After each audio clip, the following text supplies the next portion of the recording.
Thanks everyone, it's just fantastic to be here. My first Mines and Wines, this crazy old man named Kim Stanton Cook stood up about halfway through on the second day. Everyone's feeling a bit hungover, and he says, "How good is this?" Everyone is in the room excited. The students are getting jobs, and we're talking about geology and discoveries. How good is this, folks? And that was about 2008. And from that point on, that has just resonated with me about what Mines and Wines is about. So, discovery.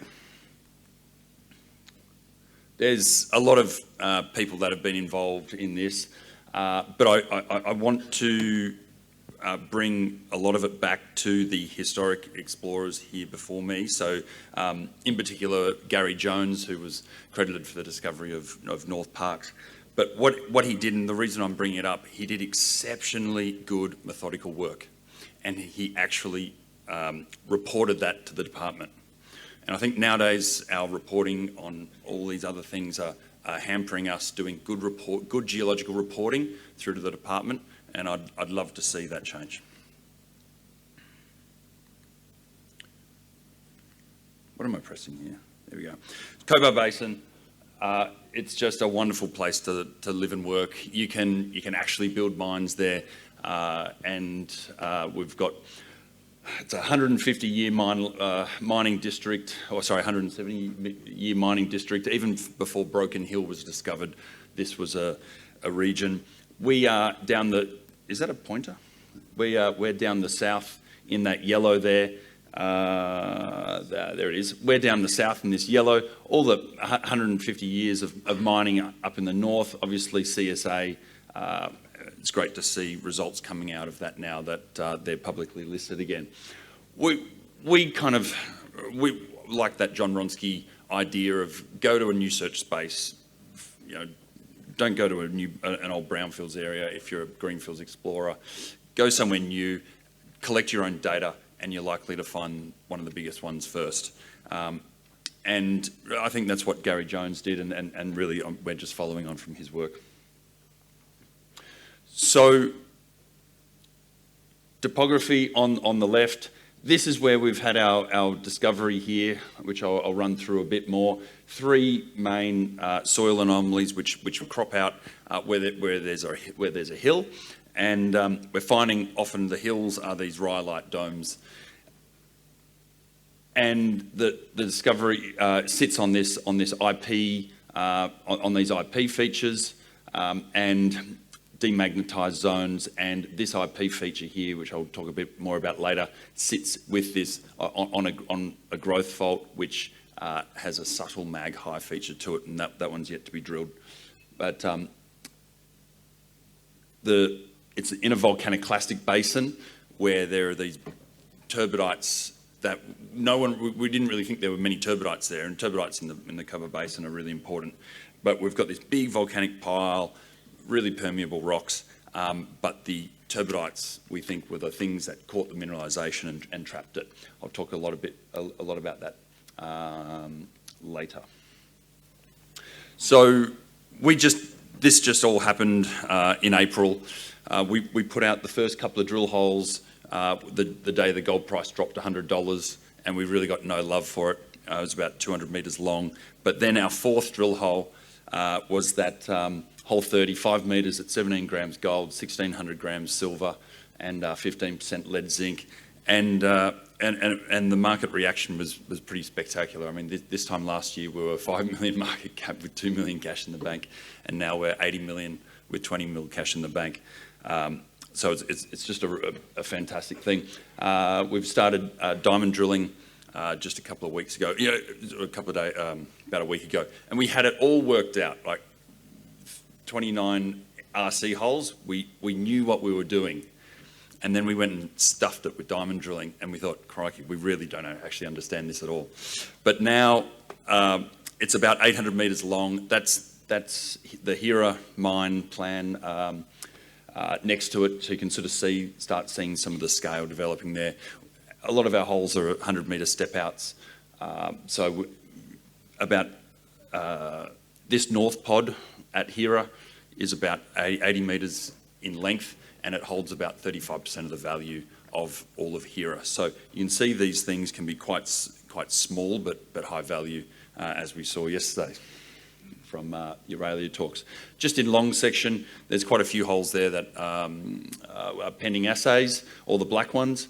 But again, cross section with some nice trees at the top, and the ground is so soft here that we can actually drill it with baguettes on the back of the truck. So, but just wanted to show you the scale. That's a 200-metre scale bar there. So the first drilling was, we're stepping out a long way, and it's totally open in both directions. We have not found north-south extensions or down dip. It's an easy place to work. Landholders are our shareholders, and it's marginal farming country. And the community at Lake Cargelligo's, the unemployment rate is 3 times the New South Wales average. We sponsored the first grade footy club, and the community is just really keen for this, and we haven't had any bad news yet, touch wood. So it's about 20 kilometres northwest of Lake Cargelligo. But really this is a discovery story, and I want to tell you about how we got to the discovery. And it all began with these mineral allocation areas in New South Wales, which were like these areas that the government sort of pegged, and you had to explore with an expression of, or apply through an expression of interest. And I did that in 2019. Dennis Riskel up the back there, we ran New South Resources to get together. Dennis from Kyrgyzstan, me here in Australia, and through a little private company called New South Resources. And this is screenshots of my tender, of our tender for that area. And we put this big proposal together, answered all the questions. Crikey, we did so much work for it. We came up with it. What is going on? Okay. Went down to Londonderry. Londonderry is, the WB Clark Centre. That is the epicentre of exploration in New South Wales. It's in Western Sydney. It's understated. I'm sure many of you have been there, but that place is where great stuff happens, often right from the start. Now, so we got onto this area because of Gary Jones. I mean, this is some of the work he did, and I want to read this to you. The Lake Cargelligo licence has excellent potential for the discovery of shear-hosted polymetallic gold mineralisation of similar style to that of the Peak Mine near Cobar. Outcrops of rhyolite is present in the western side of the shear zone, and Achilles 1 is similar age and composition of the rhyolite bodies associated with the mineralisation of the peak. It was that quote that got me excited about this place, and I thought, why is this not pegged? There is heaps of data there. Londonderry, please, New South Wales government, please collect RC chips or air core chips, because there's a couple of hundred holes here of air core that I went down to Londonderry before we even pegged the ground. We did the submission. I PXRF'd it all, SWER'd it all, and we literally came up with a whole exploration plan. We virtually did the first year's work just at Londonderry on chips. And now with techniques increasing so well on, micro techniques, you can do micro PXRF scanning. You can do 4-acid on chips as well. I mean, you don't need much sample. So I would really encourage the New South Wales government to take air core chips, because literally that's what got us to this discovery. So we came up with some really exciting targets, and this thing has got a mind of its own, doesn't it? Those drill holes there on the right hand side, that's a min view image. So perfect GeoPico style 1 kilometre space roadside drilling, which totally defined the geology of the whole area. Why can't we do this anymore? That Gary Jones in 1997 with Santa Fe, after he discovered North Parkes and pegged Cal, came along in Santa Fe and did air core drilling with 4-metre tails at 1 kilometre spaced on the travelling stock routes. We can't even put an auger onto a travelling stock route now. Like, what's wrong with us? Why is it so hard? We have to go across the fence onto the landholder's property, because that's not the Crown owned by the Crown. Anyway, all this air core really told us what was going on there, and we came up with a whole bunch of targets just from the work we did at Londonderry. And this is Achilles 3 up here, where we've made our discovery. So we were excited. I just wanted to show you all these beautiful rocks. Come on, beautiful rocks down at Achilles 1, which is south of us. It's not actually in our ground. And we thought we had the perfect submission, but stupid me did all this work and forgot to put in one form, and the person in the room who had to tell me about it, he knows who it is, and he said, "Shit, Glenn, I'm sorry, mate. Your application's not valid." And I've just done like 3 months worth of work for this, and I'm not even touching it. And he said, "Well," I said, "Well, how about where other people haven't pegged? Just give me that at least." And then he said, "Yeah, sure, okay, fair enough." That mistake was an absolute blessing, because we wouldn't have. And this is the serendipity of exploration. We wouldn't have gone north. We would have spent all of our time at Achilles 1. Now, the first field trip that Tom Wall and I did out here, we went to the Achilles 1 quarry. And look, massive sulfide veins sticking out of the quarry. We think, shit, this is pretty good. Serious bedding, chlorite alteration. Tom Wall, that's Tommy there, up on top of Mount Grace. There's big pyrite zone sticking out of the hill on these beautiful flow-banded rhyolites. And I'd just come off 4 years at Olympic Dam and did my master's there in petrology. And fluorite is something that, you get excited when you see fluorite in magma, because I don't know, it's just purple and beautiful, but it might also actually bring some nice metals. And every rock I was breaking open, I was seeing fluorite in there, and in the myrolitic cavities. Phil Blevin did some great work on this on the 250 map sheet, and so then Tommy and I, we couldn't drive here. We had to do a 10k hike up to this, and we saw this area, this big escarpment that had sheared sandstone. Like, it was incredible. I mean, these shears up here are 300 metres wide. This thing is anomalous in all the right Pathfinder geochemistry that you want, and it's all plunging north down to now what we know as a big IP target sitting on a growth fault. And this is a 400 metre long anomaly. So we were I think Tommy, he really helped me, because I hadn't worked in the Cobar Basin before, understand what's important. And it's big shearing, big structures. So anyway, we listed it up into an IPO. We got the IPO done. We came in and drilled some holes. The first, we were drilling, Kate Hine loves this. I mean, don't go and drill these EM curtains. And we weren't actually. There was also ground EM. Kate Hine was our geophysicist at the time. And but there was a beautiful soil anomaly on top.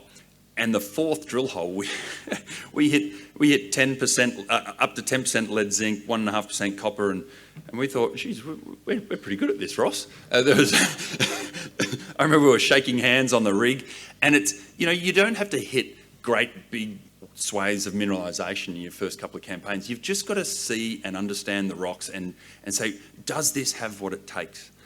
And you kind of just use a bit of your confidence and a bit of your passion to know whether we're in the right rock packages or not. How long is this? This shear zone's 8-9 kilometres long. It's absolutely stunning.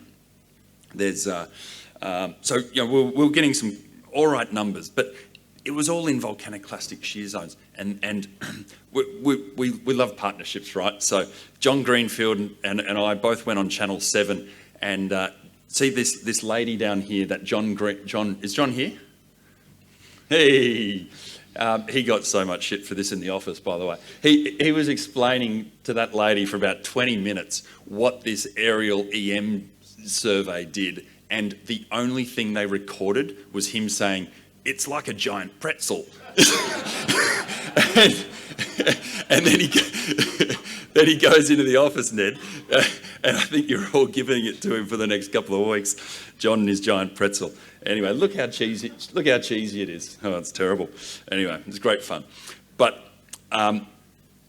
we went back to the board and we seeked 20 more drill holes. We did a massive soil sampling survey, and I'm just going to turn away from Scott, and I'm going to say it was all PXRF soils. Don't tell Scott, but the reason was we could cover huge swathes of ground, and it was we knew our thresholds. We were looking for lead above 50 ppm and with arsenic, correlated with arsenic, because lead and arsenic, and especially with antimony, but we weren't getting antimony with the PXRF, but lead and arsenic stick like, to a sheep's, and it doesn't move. So we knew our thresholds were good enough, and we just wanted to cover big swathes of ground. So that's a 3-4 kilometre long, quite a tight space PXRF soil anomaly. So the lead down the bottom, the actual discovery,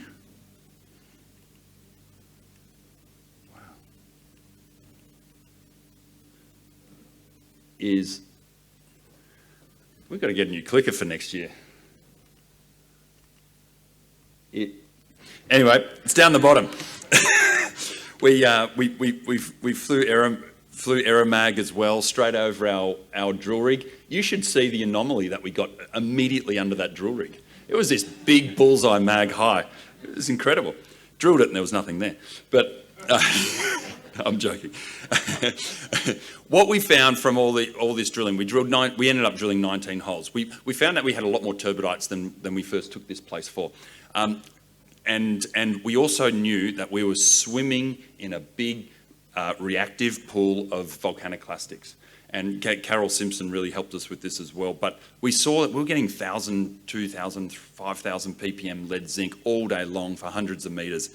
And it's not until I went back to the Codes Altered Volcanic Textures textbook, shout out to Codes, I'm a Codes kid, that we kind of understood now that we've got to find this trap site.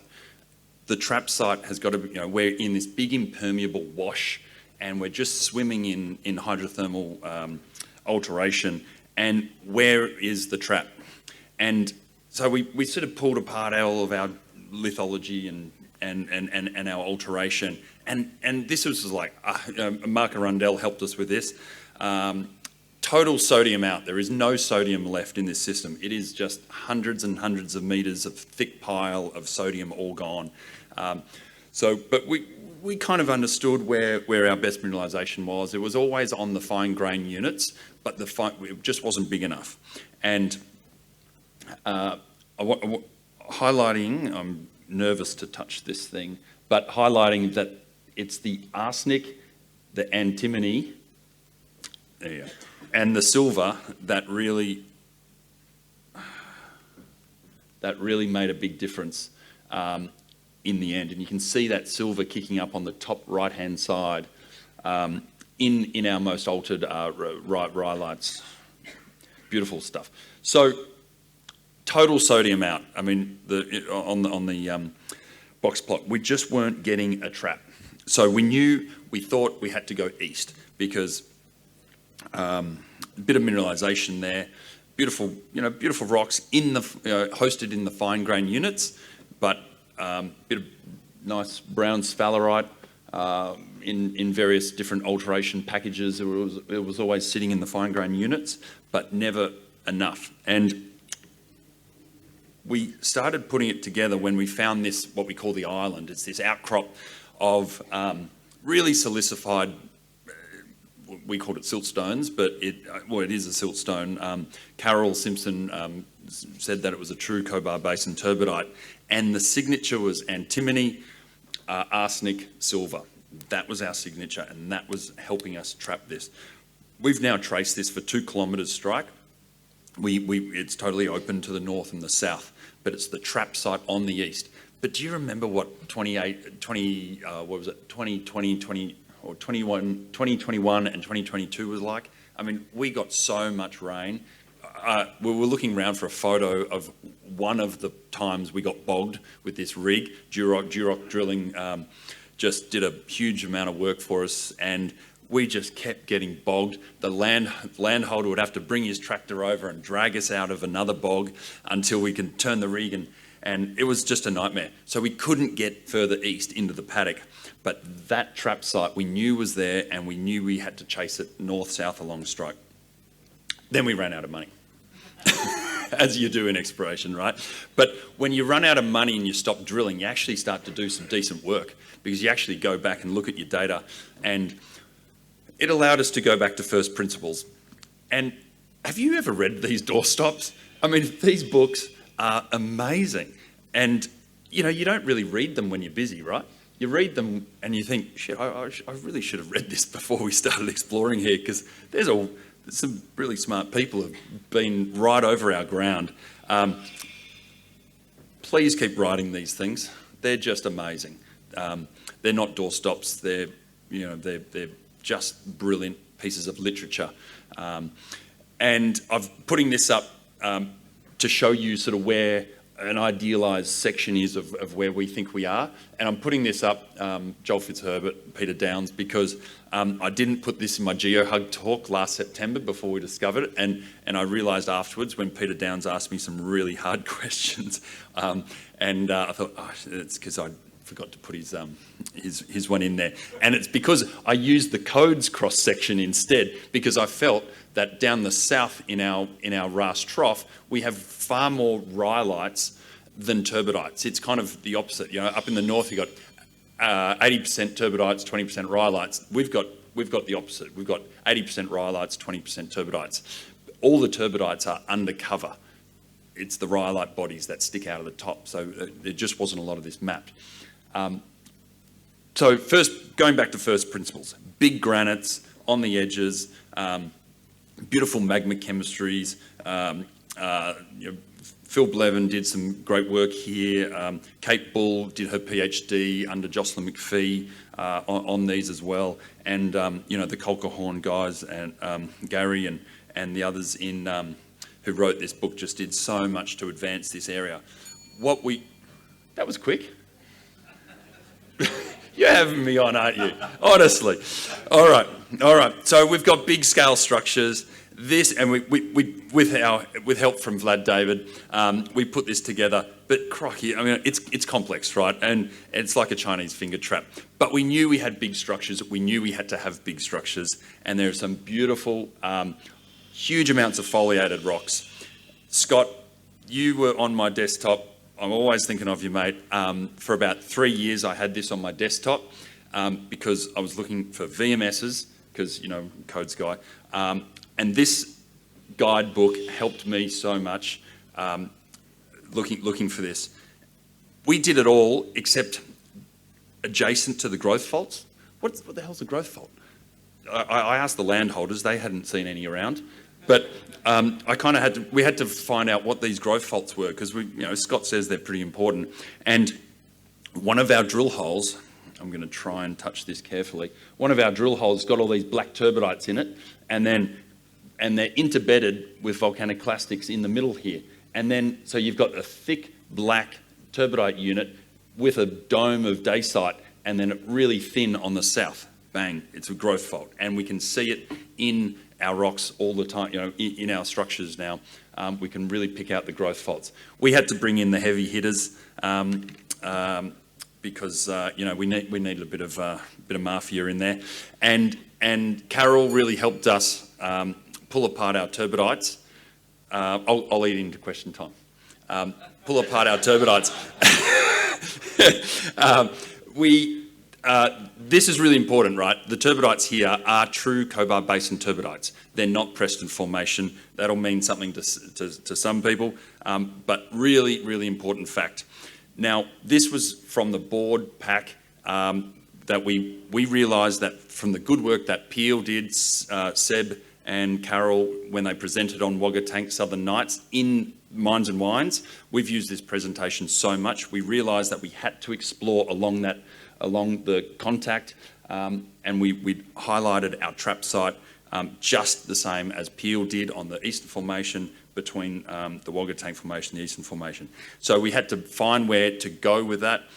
Huge IP, these are sulfide bodies. Thanks Fender, absolutely spotlighted us. David McGuinness for proofing all of our work as well, and MITRE really got this fantastically. But the problem is with big IP shells, our big IP target is the size of 7 AFL fields. So we've got a serious volume problem.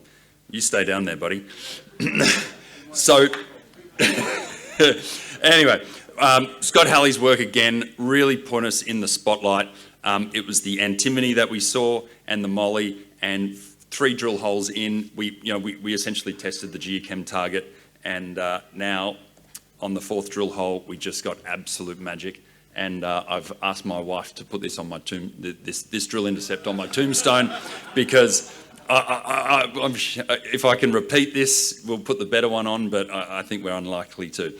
It's absolutely beautiful. It's nice and big, and we've got 8 kilometres of belt with all these dripping IP features. We understand the geology now, and we think there's more and more of these things in the inflections in the shear zone. Thank you very much.